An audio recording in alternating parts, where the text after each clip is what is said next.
Thank you for coming to our second Diversity, Equity, Inclusion, and Belonging Speaker Series of the year. We do 3 per semester, and this is actually the first one that we have had a student on. So I am very excited to introduce Dr. Cobb, and I'm just going to read a little bit about them and then turn the mic over. So Dr. Cobb is a sophomore user experience student at Milwaukee.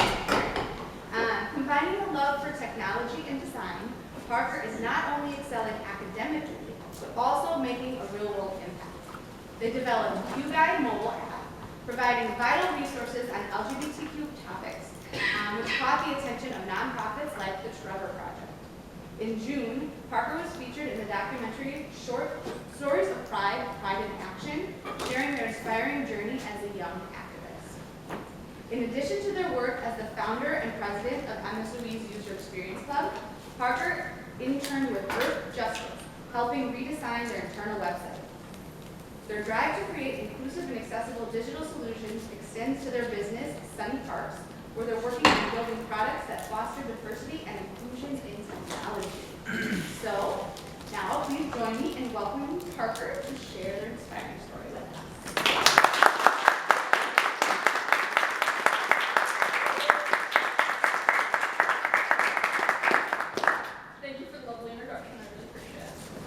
Before we get going today, I just want to tell you a little bit. This is going to be a shorter speech, and I just want to do that because education is really my passion. So at the end of this, I'll be hosting a Q&A where people can ask any questions they like related to gender identities, sexualities, anything that I'm talking about today, or just things in general. So while I'm speaking, feel free to think of some questions, jot them down, and then at the end, it will be all anonymous, so no stigma, no worries. Keep it simple.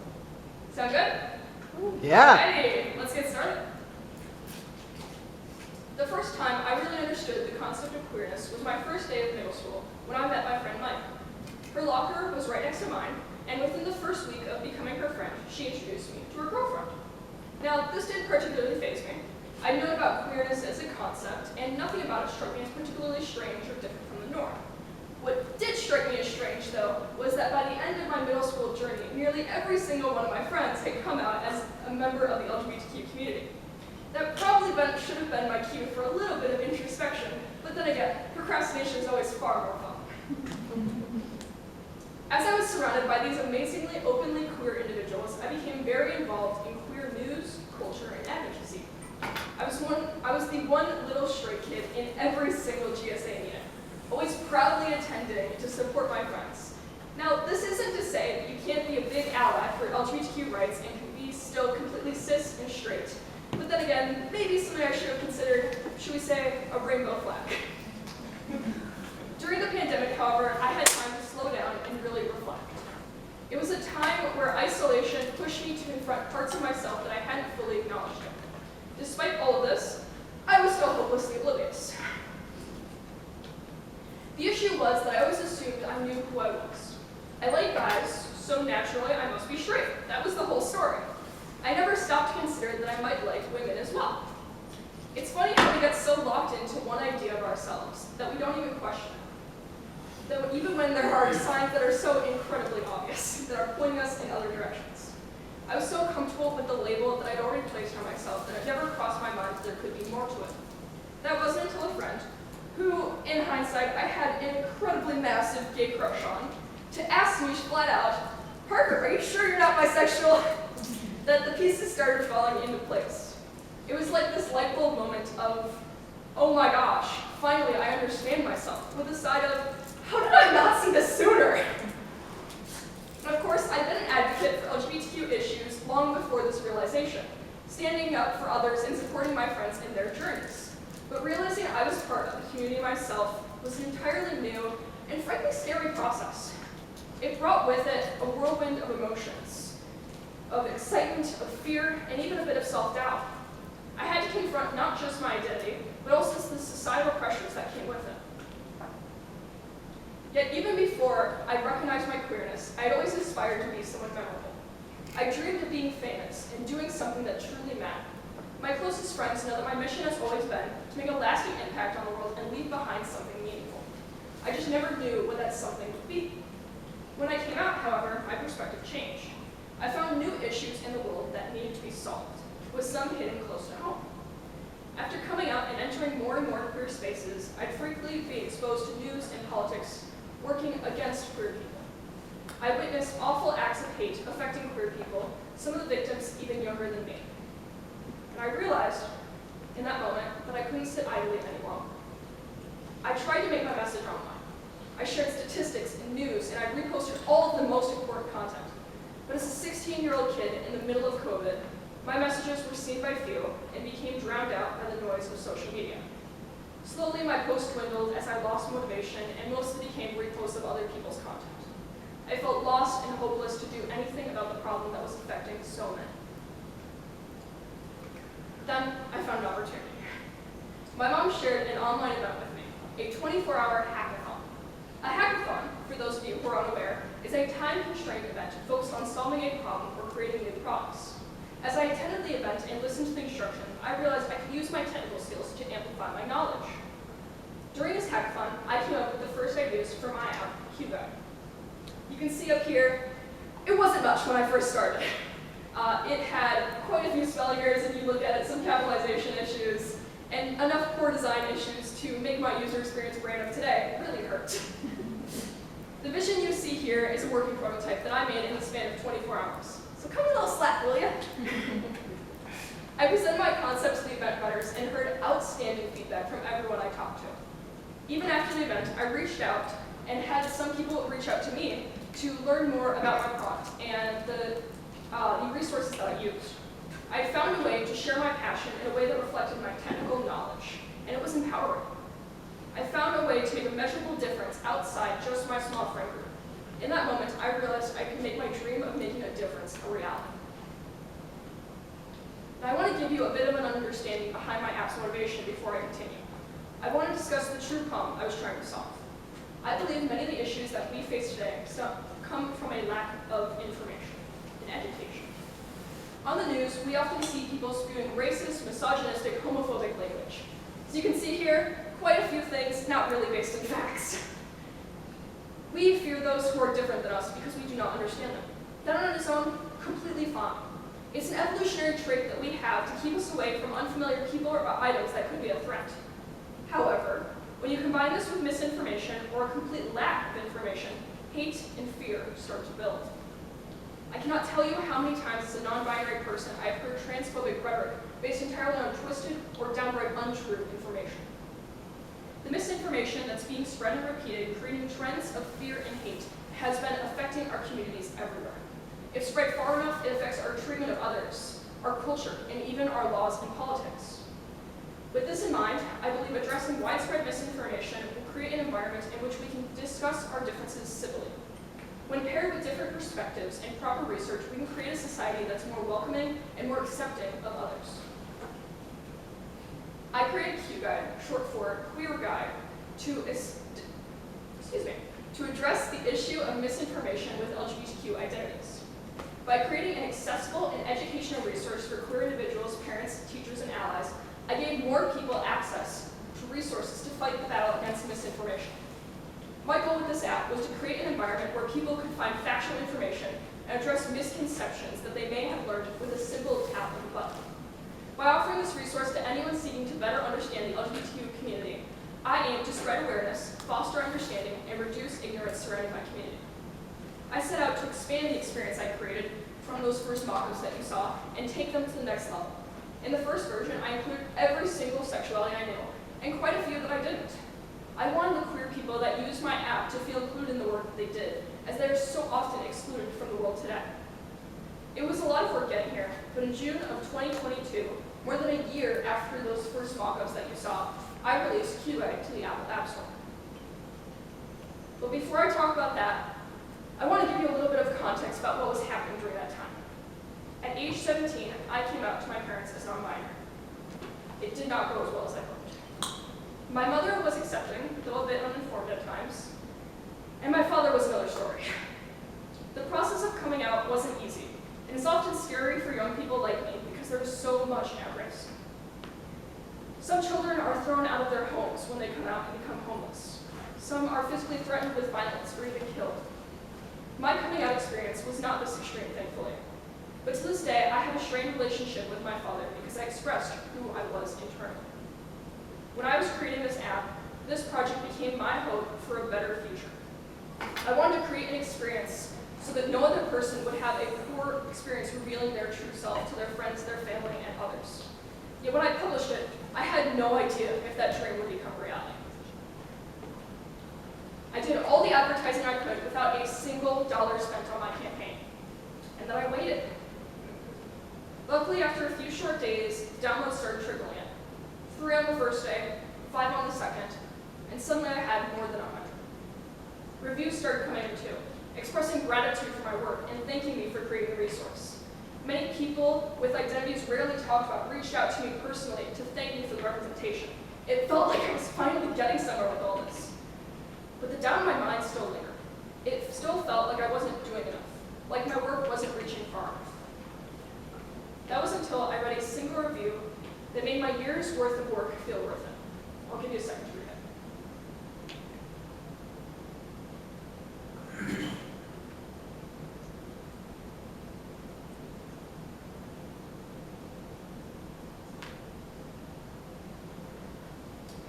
This review, left by a complete stranger to me, gave my 17-year-old self hope.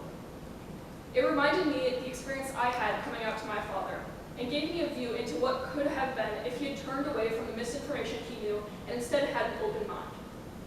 It gave me hope that I could create a world that was accepting of myself and all the other queer people in this world who were victims of hate and ignorance. So I kept going. I kept working on the app and creating more content and updates each day. Now, the app includes all commonly accepted gender identities, as well as a breakdown of the most prevalent misinformation about all the identities in the app, directly addressing the misinformation problem that I started with. As of writing this speech to you now, the app has received almost 2,000 downloads across 6 continents. Still working on Antarctica. Give me time. For a single person in school full-time, I'm pretty proud of that result. But let's go back. How did we get here? I learned the basics of app development in my freshman year of high school. I feel very privileged to have had that opportunity, but I didn't learn everything from a single class. If only getting my degree was that easy. To get this app from the meager start it had to the product that you see today, I had to put in a considerable amount of time teaching myself everything that I could. Prior to QGuide, I had no idea anything about publishing an app, laying out elements, or even how to go about writing all of the content in it by myself. There were a lot of late nights and a lot of I have no idea how to do this moments. I learned a lot about perseverance during this time because I hit a lot of roadblocks. But these roadblocks became a new opportunity to learn something valuable. QGuide was not only an opportunity to fulfill my dreams of a better future, but to better myself and learn new skills. Those skills now aid me in my day-to-day life. I use them in my internships and in the projects I use all the time. Now, usually these skills are a pain to learn. They require patience, time, and sacrifice. They still do. These projects take time, and you can't take the easy way out. You have to continuously open yourself up to opportunity. Had I missed my opportunity and skipped the hackathon that morning, deciding to sleep in instead, I likely would not have come up with the idea for my app. However, by working towards a goal, I was able to learn much faster and apply what I learned right away. This gave me a better understanding of what I've learned and helped me understand the real-world applications of it all. I encourage you, next time you need to learn something, take the opportunity to find something you can apply it to, and do something with the skills that you're learning. These projects that you work on and these skills that you build are great to put in things like your portfolios and help you learn the skills on a deeper level than those of your peers. Embracing opportunity now allows you to prepare yourself for a better future. While I created my app, I embraced opportunity and also created a brand, a website, business cards, and more, some of which I saw you collected. This allowed me to learn a wide variety of new skills and allowed me to improve my advertising efforts later on. The brand I created was called Sunny Parks, a play on my then newly chosen name, Parker. With a mission to bring the world through change, I developed this persona as an advocate and minor influencer. Starting my business was an incredibly valuable experience. It pushed me outside my comfort zone, allowing me to experiment with new products and technologies. I then embraced the opportunity to learn new skills and taught myself Adobe Illustrator to create my first logo. And I taught myself web design to learn my first website. Now, 3 years later, I'm pursuing a career in web development. I used my classes as projects to continue my skill building and work on my company whenever I could. When a project is announced in my classes with a flexible enough format, my first thought is how I can unite my passions and my journey together. In my first elective class, in some of them, I would research LGBTQ history for future content. In my digital media class that I took last semester, I released a blog series and a full social media campaign that I still maintain to this day. Even in my major-related courses, I took notes on things like accessibility to improve my website and my app efforts later on.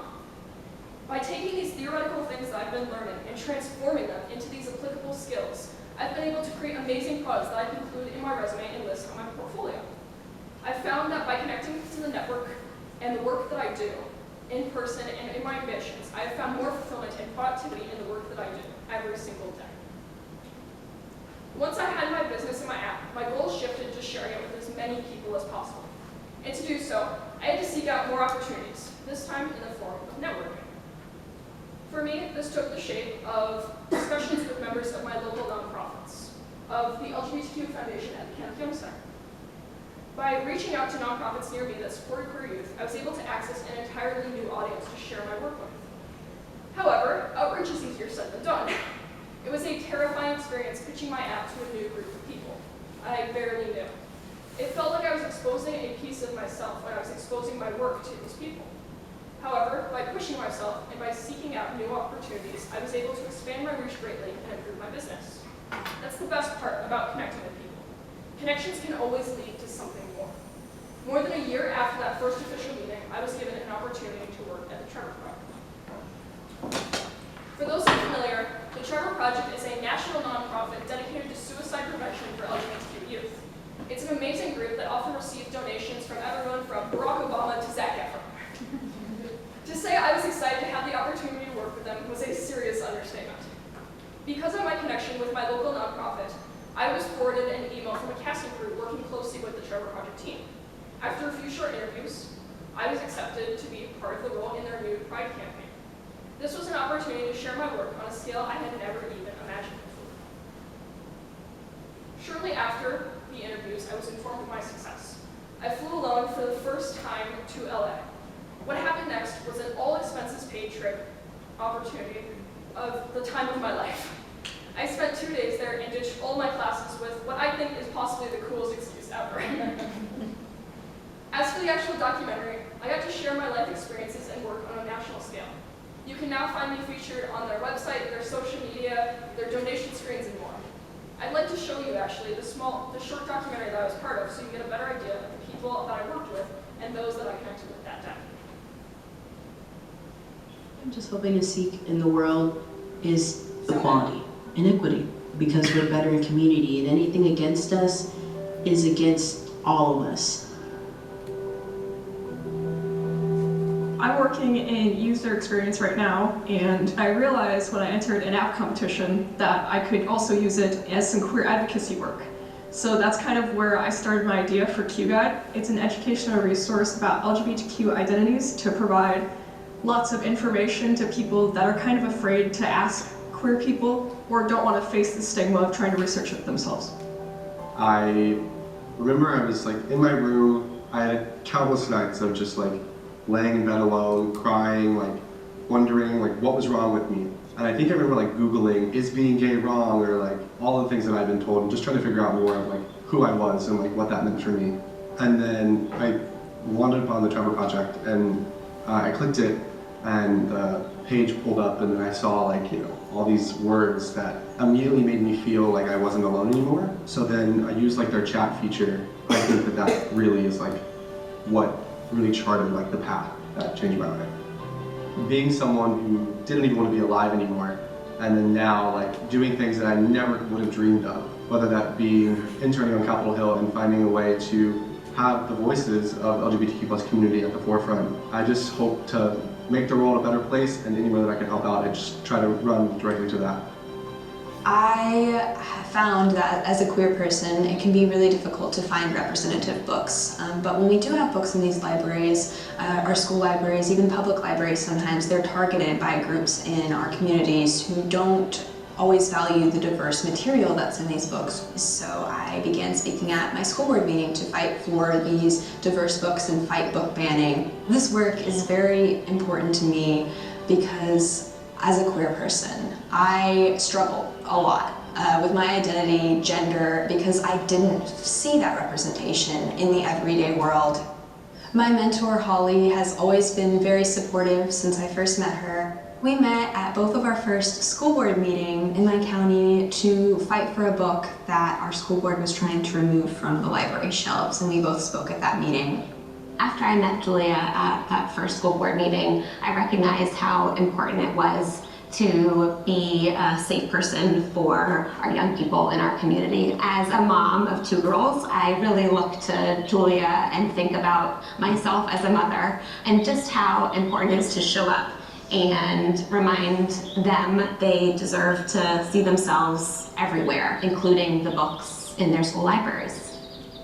I am the Deputy Director for the Queer Trans Project, and our mission is to give out free gender-affirming items across the U.S. We've been able to properly give out $200,000 worth of gender-affirming items, all the way from Alaska down to Puerto Rico. We prioritize our BIPOC community when we do these gender-affirming items.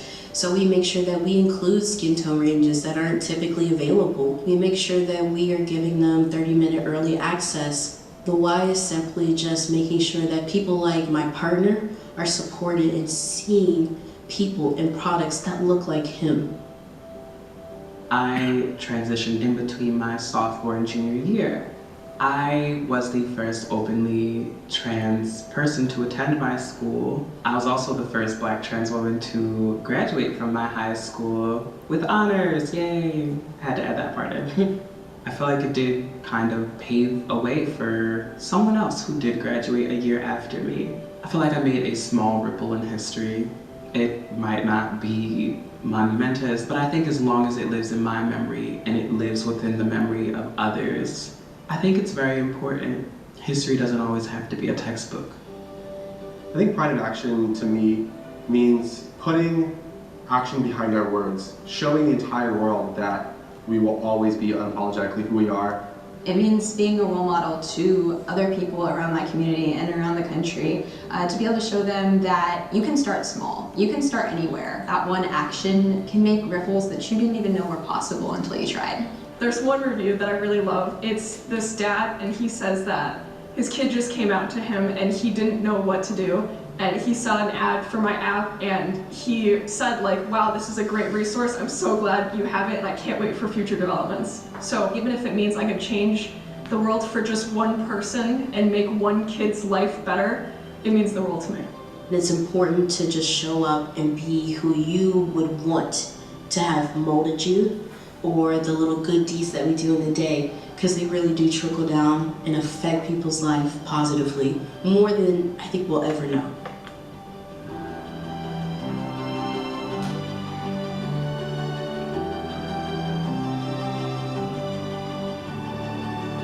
Now, there's another little video of my story specifically. If you're really curious, you can visit the Chart Project site. Just look up Meet Parker. There's a whole little piece about me there. But a lot of it repeats the same content that was in my speech today. So I'd like to show you this one instead, which is the larger people that I work with. It's incredible to me that I've become the face of a group that was so meaningful to me as a kid. My favorite part of the trip, above all, was the people. I worked alongside a production team, alongside a small group of LGBTQ advocates. One of them, Julia Garnett, who you saw, was just at the White House meeting the president last week. The connections I made that day, connections like Julia, continue to inspire me to this day. I've internalized this idea and made it part of my philosophy. I believe the people that you surround yourself with shape who you become. That's why I strive to surround myself with people that I look up to, people who always encourage me to be better. The connections you make now can open doors to opportunities that you never thought possible. Without those early connections I made with nonprofits, I wouldn't be standing here today. Take my presence here today as evidence. You never know what a conversation or relationship that might lead to something that changes the course of your entire life. Now that you know my story, I want to leave you today with some practical advice. Less about what I've done and more about what you can do. Here's the thing. You don't have to land a major opportunity with Small actions add up, and opportunities are all around you, whether at work, in class, or even in your day-to-day life. To find these opportunities, however, you have to focus on your priorities. It's so easy to get lost and lose your focus. Look at all the options in front of you and steer yourself towards a common goal. At this point in my life, I've focused on my education and preparing myself for my career. And with that, it's easy to let passions fall to the wayside. However, I combat this by trying to involve my passions into every single thing that I do. I want you to think about opportunities differently. They don't always show up in grand gestures or life-changing moments. Sometimes they're in the smaller things. For example, joining a club that you're passionate about might encourage you to meet some people that become your biggest supporters later on. Maybe asking a classmate for help on a tough topic will lead to a future collaboration. The key is to see potential in every single moment, no matter how small they seem at first. When I first reached out to the nonprofits in my area, I wasn't thinking about being in a documentary someday. I just wanted to help share my work with others. It was that initial step, taking action in a small way, that led to bigger things. I know our school is full of introverts sometimes, and balancing life and classes is difficult. But even if you can spend 1 hour a week trying something new, you'd be surprised by how much you can accomplish. Sometimes just talking to your peers or connecting with people in the local Milwaukee area can open up doors to incredible opportunities. Networking is really about taking that first step, showing up and being present. Whether it's joining an academic club, attending events, or talking to department heads, you'll find there are plenty of ways to connect and grow. Networking starts with showing up and being present, but it doesn't end there. Once you've made those connections, the next step is following up. Send a thank you message to the people that you meet. Let them know that you appreciate the conversations that you've had. Give them a reason to remember you. Then, make sure you use the tools that you have at your disposal. Many of us have LinkedIn accounts, but they're often underutilized. Keeping your profile updated and reaching out to the people that you admire can open up doors to new opportunities. You can practice this with your clubs, your jobs, your classes, anywhere. By forming connections with your classmates, you can help yourself when it comes to understanding a topic or an assignment better. You can also apply this to your professors, even the folks you meet at the job fair. No one achieves their goals alone. And the people that you surround yourself with play a huge role in your growth. Whether it's a peer you admire, a professor you respect, or even an industry professional you've never met in person, learn from them. When you actively seek out people who elevate you, you create an environment where growth is inevitable. During my time working with the Charter Project in LA, I had the pleasure of working beside some incredible individuals. The advocates I worked with who have achieved remarkable things reminded me that there's always something more to strive for. They continue to inspire me even long after that trip has ended by showing me what's possible when you dedicate yourself to a common cause. Every person on that trip had a different story, a different approach to advocacy. And by surrounding myself with them, I absorbed their lessons and applied them to my own journey. This principle doesn't just apply to once-in-a-lifetime opportunities or networking trips. It's something you can do every single day in your own life. When you ask yourself, who do I want to be? Also ask, who do I want to surround myself with? That second question can guide you towards success. Your environment plays a significant role in shaping who you become, so why not fill it with people that motivate and inspire you? In the same way that I incorporate lessons from the people I learned in LA into my own work, you can use the experiences and knowledges of those around you and your professors to propel yourself forward. It's not just about what you're learning in class or the assignments you're completing. It's about learning from the people who share your space. Building these relationships and surrounding yourself with people that inspire you will ultimately help you align your goals with your actions. Now, before I wrap up today, I want to remind you that the path to success is rarely a straight line. It's about seeking out opportunities, building connections, and using what you've learned to shape your future. The tools and resources that you have are all around you. MSOE is a great experience. Whether it's a class project you can adapt, a peer who can inspire you, or a new contact who can open new doors, look for these opportunities everywhere you go. It's up to you to take action. Ask yourself, what opportunities am I missing right now? And what small steps can I take today to bring myself closer to my goals? Your journey is just beginning, and every connection you make, every skill you build, brings you one step closer to finding that vision. So go out there, make the most of your time here, and take control of your future.